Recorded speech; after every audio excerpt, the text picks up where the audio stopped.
Despite President Bola Ahmed Tinubus directive that Nigerian public universities should desist from increasing fees for students arbitrarily, the management of Obafemi Awolowo University, Ile-Ife, Osun State, last week announced the increment of fees payable by students. President Tinubus had, in a short statement in last month, directed the federal government-owned tertiary institutions against increasing fees payable, insisting tuition remains free in institutions of government. He directed the authorities in all federal institutions of higher learning to avoid arbitrary increase in school fees and, when possible, deter further increase so that parents and students do not face too many difficulties. The government posted this on Twitter, now known as X, microblogging platform, just last month. The permanent secretary at the Ministry of Education, Andrew Adejo, recently said the ministry had stopped approving free increments after President Bola Ahmed Tinubus' directive. In the increment of fee, authorities of the Obafemi Awolowo University, Ile-Ife, Osun State said the decision was taken by the Senate of the university at its emergency meeting on Tuesday, the 12th of September 2023. The fee hike, which has become an established trend among Nigerian universities, is leading to outrage among students and parents who are lamenting the development, especially due to the rising price of commodities as a result of the removal of petrol subsidy by the federal government in May. But the big question on the big story for today is, if Mr. President has given a directive for the reversal of hike in school fees in federal-owned universities, why are some schools still endeavor, or rather why are some schools still flouting such directive and hence increasing their fees rather than decreasing it? And is a decrease not in order to help parents deal with the present economic hardship rather than an increase? Well, these and more as it concerns the federal government-owned universities and the arbitrary increase in school fees is what this edition of the big story is all about. We're talking about tuition fee hike in federal government-owned universities. And that's what we're having as a major discourse today, looking at the trend, especially after the federal government directive just last month, but just last week here, the Obafemi Awolowo University went ahead to go ahead and increase. And with the information reaching us, it looks as if other schools will follow suit. But anyway, following the trend and looking at it together, we do not just talk alone. We always have a guest and a resource person to help us look at the issues. And joining us is no other person but Comrade. Well, I'd rather call him Comrade. And we're talking about Comrade Emeka Onwukocha. Good morning and welcome to the show, sir. Yeah, good morning, sir. Mike. Thank you for having me. Well, anyway, despite President Bola Ahmed Tinubus' directive, which a copy I have seen, yeah, and that Nigerian public universities should desist from increasing school fees payable by students arbitrarily, the management of the Obafemi Awolowo University still went ahead last week, Wednesday, to do so. And in total disregard and in total disobedience to Mr. President.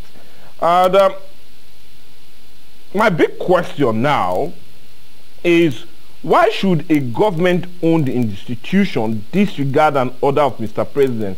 And even after a week of doing so, because they did so last week, no measures have been taken against the institution in going ahead to increase that tuition fee, undermining President Bola Ahmed Tinubus have given a directive. So is it that it's making many other persons feel or having this doubt? Is it that the order was real to be given, but funny enough, I saw the directive? Or is it that they are just bent on not obeying Mr. President? Impunity. Impunity, impunity. You see, it's quite interesting. At times, when we look at the way things are done in our country, Nigeria, we begin to wonder if the structures of governance are still running the way they should run. Because before Obafemi Awolowo went ahead last week to do it, other federal universities had done that. I may not know the percentage, but most of them had done that. Yes. And the increment was so outrageous, beyond 200%, Mike, for that matter. Some 300%. Obviously. So now when the cries of the parents reach the president, Dana Aleke, who is the SA on communication to the president, came in the open to telling us that the president had issued an order. I saw the directive. That every school, you know, should halt that arbitrary increase. But that was after that statement was communicated to the public. Obama went ahead to announce their own increment. What does that tell you? There's a disconnect, you know, between the government and other institutions, because that statement made by the president is supposed to be an order and law, because the government is the one that funds these institutions. Yeah, so and the president is the one that manages the resources. So at the end of the day, we cannot be at crossroads. We must work towards one objective. And what are we even talking about here? Education, Mike. Education is the bedrock. Education is the fundamental of growth. Any nation that discards and educates education will never see growth in the 21st century. So, the big question you have just asked, why would governors or the institutions go ahead to increase when the government had given its directives? I expect the Minister of Education, in the person of Tahir, to do what now? To release, to come with another statement, you know, calling those behind this arbitrary increase to question. Because if the government does not do anything, it appears that whatever they say would not hold water. Because for me, any statement that comes from the presidency is supposed to be a canon. It's supposed to be a law. It ought not to be varied, because we cannot be working at a crossroad. But what we are seeing now is that it appears to have different governments in place. But one will say one thing, one will do another. Mr. Emeka, it is not the head. Is it that, I'll plead with you to order, is it that undermining President Bola Ahmed Tinubu made that statement, the directive were not, the circular was not given to these institutions? Because if they do have that, like I said, the Senate of that very institution went ahead when they had a meeting on Tuesday with our reliable information. They had that Senate meeting, an emergency Senate meeting on Tuesday, and the emergency of that very meeting was because of funds. And you do know they have subvention from the government, but also they tend to also create some funds for themselves. But my question is it that the directive was not properly channeled to these institutions, or they were hell-bent? That's number one question. The second is, if the directive, like I said, was real, I said I saw a copy of it, but are we not going through the same road like we did in the previous administration? When countless directive was given by Mr. President then, I'm talking about President Muhammadu Buhari, but none of those directives were followed through. So are we not going through that same road, looking at what just played out last week? And is this not undermining the power of the presidency? And are we not going to almost see a similar trend that we were faced with in the last administration, when the president gives a directive but nobody obeys? So is this not going through the same road as we did last administration? It has actually undermined, you know, the efficacy of what the president could do or say. Okay. Maybe what we are saying here now, you know, might trigger them to action.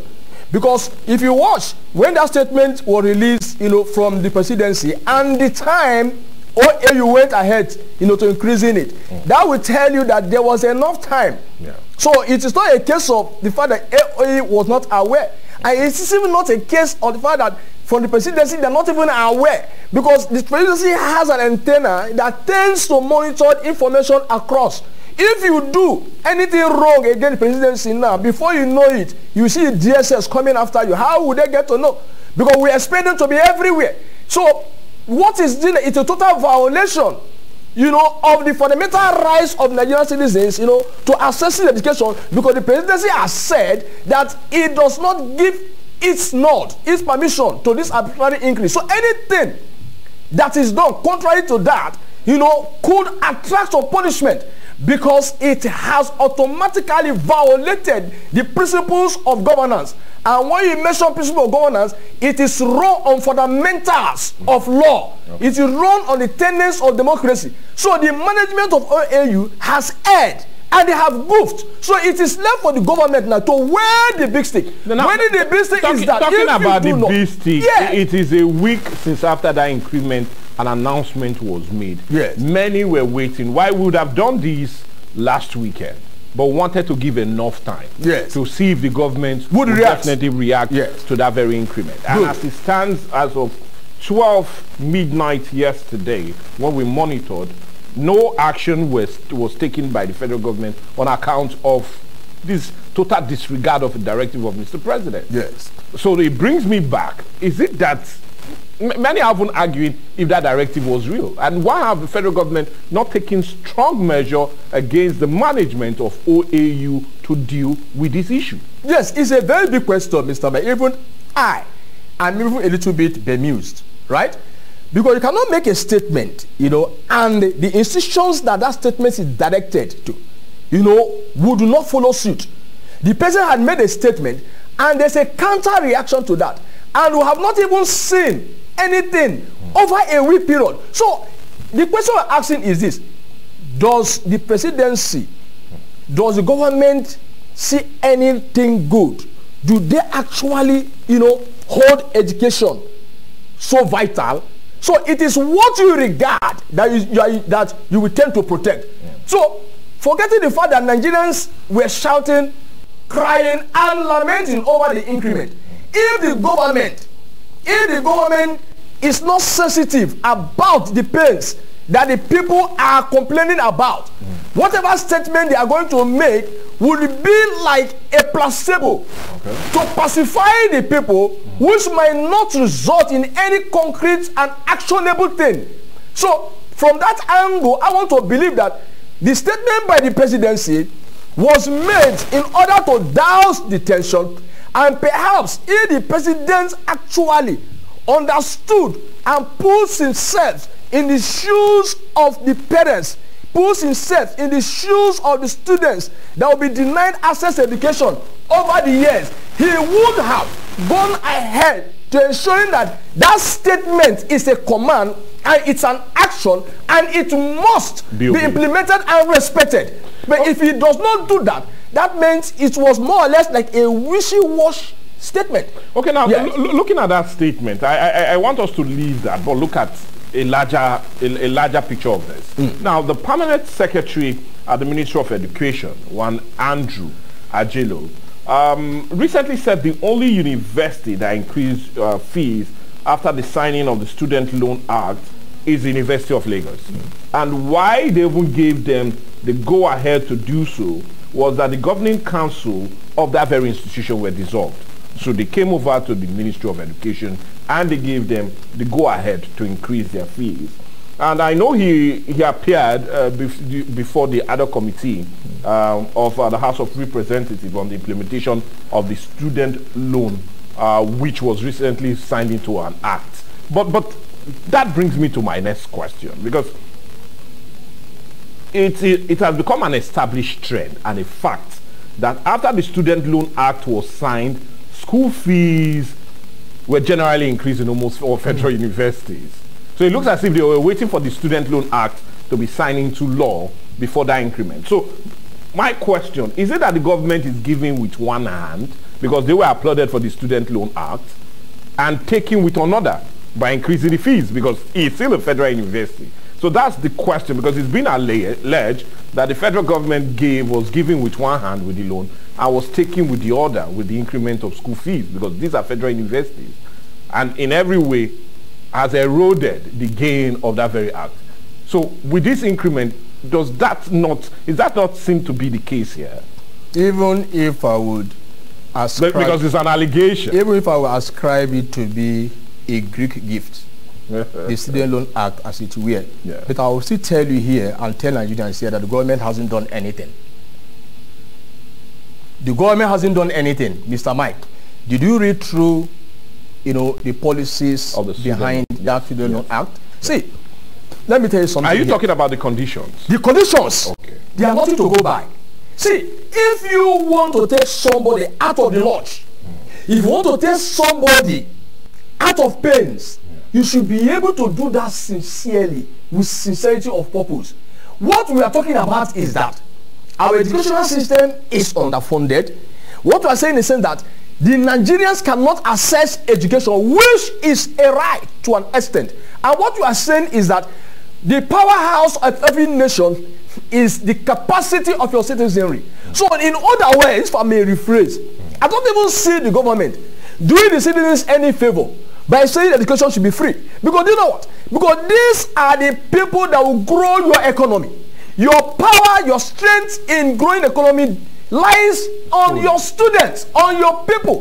So if your people could access education in their hundreds, in their millions, in a short period of time, they are coming to plow back, the dividend into the economy. So you're coming to reap. It is more or less like an investment that you will reap in no distant time. So we are not even supposed to be begging them. If they understand how governance is run, how governance is run on people, how you could develop the capacity of the people, with this government should even be the one to be telling us that education should be free, because government is directly or indirectly doing itself good. But what we are seeing here, it appears that people beg to get education.